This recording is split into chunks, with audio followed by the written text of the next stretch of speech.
तकरीबन आज से 1.5 साल पहले मैंने फेसबुक पे एक ऐड देखा है, 3 पत्ती उसका नाम था।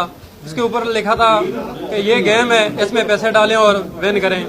वो गेम मैंने प्ले स्टोर से डाउनलोड की है, तो उसमें मैंने सबसे पहले शुरू में 20 रुपये डिपॉजिट किए हैं। 20 रुपये डिपॉजिट किए हैं, खेलता गया 100 तक पहुँच गए।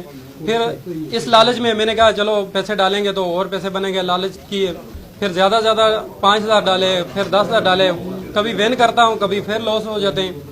करते करते मेरा अपना जो ज़ाती पैसे थे, तकरीबन 50 लाख के करीब मेरे अपने कारोबार के ज़ाती पैसे थे, वो उस गेम में तकरीबन 1.5 साल के दौरानिए में उस गेम में उड़ चुके थे, ख़त्म हो चुके थे।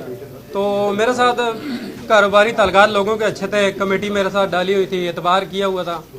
तो वो कमेटियाँ जो निकली थी, मेरी एक पहली मेरी अपनी थी, दूसरी किसी और की थी, फिर तीसरी चौथी मेरी अपनी थी।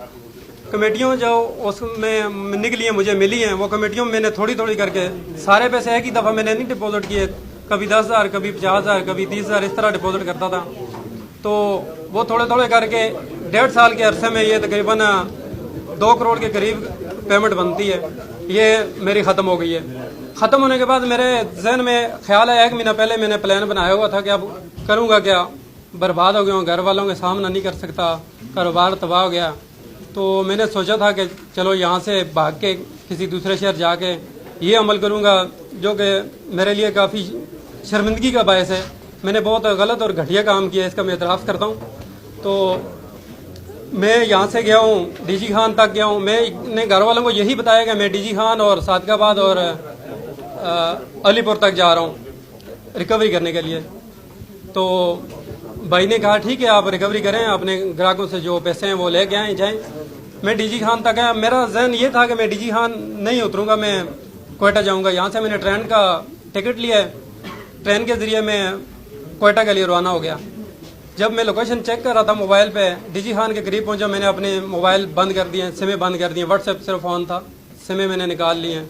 तो पहले कोयटा पहुंचा हूँ, 3 दिन कोयटा रहा हूँ। 3 दिन के बाद या बेसिकली 4-5 दिन के बाद मैंने घर वालों को, अपने कज़न को और छोटे भाई को मैसेज किया कि आपका बंदा हमारे पास है और हमें पेमेंट देंगे तो आपके बंदे को छोड़ेंगे। उसके बाद वहाँ से कोयटा से मैं वैसे ही आगे चला गया पंजगुर। मैंने किसी से पूछा यहाँ से ये बसें किधर जाती हैं, उन्होंने कहा पंजगुर जाती हैं। पंजगुर गया हूँ, एक रात वहाँ गुजारी है। वहाँ पे नेट की सहूलत नहीं थी, गवर्नमेंट की तरफ से इंटरनेट बंद था पंजगुर के शहर में। एक रात होटल पे गुजारी है। दूसरे दिन मैं वहाँ से बस के ज़रिए बैठ के तुरबत चला गया। तुरबत में मैं वहाँ घूमता रहा। मुझे एक बंदा मिला, मैंने कहा यार मैंने रहना रात इधर, कोई क्वार्टर, कोई होटल वगैरह है। उन्होंने कहा होटल के कमरे हैं भी महंगे और सही भी नहीं है। अगर आप ज़्यादा देर रहना चाह रहे हैं तो मैं आपको मशवरा देता हूँ, इधर क्वार्टर मिलता है, 3,000-4,000 किराया है, आप क्वार्टर ले लें। सर मैंने क्वार्टर ले लिया, उसका 3,000 मंथली रेंट पे मैंने क्वार्टर ले लिया। ये जो तस्वीर सर ने आपको दिखाई हैं उसी क्वार्टर की हैं। तो उसमें मैं 1 से 1.5 माह उस क्वार्टर में रहा। फिर मैंने भाई को कॉल की गाँव में कि मुझे पैसे भेजें, फिर आपके भाई को छोड़ेंगे। वॉइस मैसेज भी नहीं कर रहा था, उनको रिटर्न मैसेज कर रहा था। तो उन्होंने पैसे भेजे। मैंने वहाँ तुरबत से इसलिए नहीं निकाले, मैंने कहा यहाँ पे लोकेशन वगैरह चेक कर लेंगे, एटीएम का पता कर लेंगे। मैं वहाँ से ग्वादर चला गया, अपने अकाउंट में पैसे मंगवाए और ग्वादर से मैंने जाके वो निकाले हैं एटीएम से और इजी पैसे वाले से। सर ग्वादर में मैं 3 दिन रहा हूँ। 3 दिन के बाद मैं वहाँ से औरमाड़ा चला गया, जो बलूचिस्तान का एक हिस्सा है।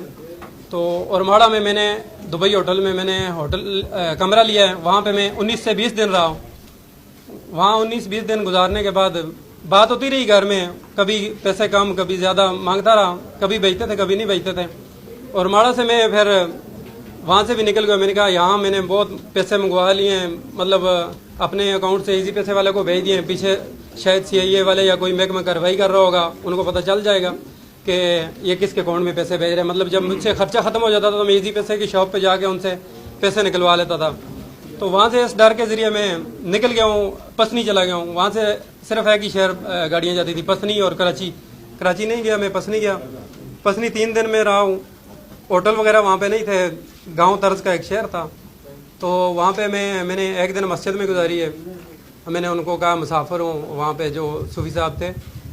दूसरे दिन मैं दूसरी मस्जिद में रहा हूँ। 2 दिन मस्जिदों में गुजार के उसके बाद मैं वहाँ से निकल गया हूँ कराची के लिए। कराची पहुंचा हूँ। एक रात कराची ली मार्केट होटल पे रुका हूँ, दूसरे दिन वहाँ से बस पे बैठ के सजावल, ठट्टा और सजावल चला गया। तो वहाँ का जब ये कार्रवाई हुई है मैं वहाँ ही था, इतने दिन में वहाँ पे रुका रहा। जी सर। अगर आपको पैसे मिल जाते तो आपने क्या करना था? पैसे मिल जाते थे तो सर मेरा यही सोच थी कि मुझे अगर ये पैसे मिलेंगे, मेरे भाई के पास तो मतलब इतने पैसे होने नहीं थे। मैंने कहा हमारे एक दो अजीज हैं, उनके पास पैसे हैं, चलो उनकी मदद से मुझे पैसे मिल जाएंगे तो मैं दोबारा से जाके अपने पैरों पे खड़ा हो जाऊंगा, यही सोच थी सर। नहीं हकीकत बात है। अच्छा, ऑनलाइन गेम कब से खेल रहे थे? ऑनलाइन गेम सर मैं 1.5 साल से खेल रहा था, फेसबुक पे ऐड देखा उसका मैंने। अच्छा दस मेरी गाल सुन, ये तुम्हें डर था कि तुम पकड़े जाओगे और कैसे पकड़ेगे? मैं कैसे पकड़ा गया? डर था तुम्हें पकड़े जाओगे? सर मैं तो सजावल में था उस वक्त, तकरीबन 10 बजे तक मैं रात पार्क में बैठा रहा। 10 बजे के बाद वहाँ पे एक मुसाफिर खाना है, पुराना खंडरात में एक मुसाफिर खाना है, तो उस मुसाफिर में खाने में चला गया। 300 ज्यादातर बेसिकली मैं सामने कैमरा रख के वीडियो बना के अपनी उसको वीडियो को मैं बाद में उसमें से तस्वीरें खींच के क्रॉप करके वो सेंड करता था। और सर गर्मी 50 से ज्यादा थी। अच्छा, बिस्मिल्लाहिर्रहमानिर्रहीम। हमारे पास आज जो प्रेस कॉन्फ्रेंस कर रहे हैं ये ना अगवा बराए तमान का केस था।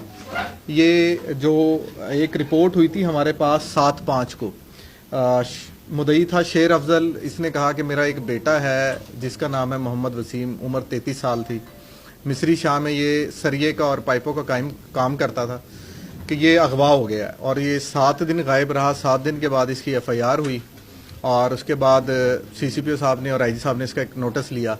उसमें स्पेशल टीम्स बनाई गई और टीम्स ने टेक्निकली इसके ऊपर काम शुरू किया। तो फ़ौरन नंबर से 1 हफ्ते के बाद इसके तावान की कॉल्स आना शुरू हुई, जिसमें इनिशियली 7 करोड़ रुपए मांगा गया। उसको फिर कम करते हुए ये 3-4 करोड़ तक डिमांड आ गई और जो फॉरेन नंबर यूज़ हो रहा था वो उसकी जो लोकेशन आ रही थी वो इंटरनेट का नंबर था और मुख्तलिफ जगह पे जब वो लोकेशन आ रही थी तो कभी उसकी ज़्यादातर लोकेशन तुर्बत, कोयटा और उसके बाद ठट्ठा और सजावल में आ रही थी। तो यहाँ से फिर DIG इन्वेस्टिगेशन साहब की सरबराही में लास्ट वीक एक टीम्स गई जो ट्रैक करने के लिए वहाँ पे पहुँची। उन जाके इसको टेक्निकली ट्रेस करना शुरू किया। तो और यहाँ पे दूसरी टीम हमारी जो लोकली काम कर रही थी, तो पता लगा कि मुलजिम खुद जो है वो ऑनलाइन गेम्स के ज़रिए जुआ कर रहा था। इसने कमेटियाँ डाली भी थी तकरीबन 3 करोड़ रुपए की लोगों की, वो लेके ये गायब हो गया।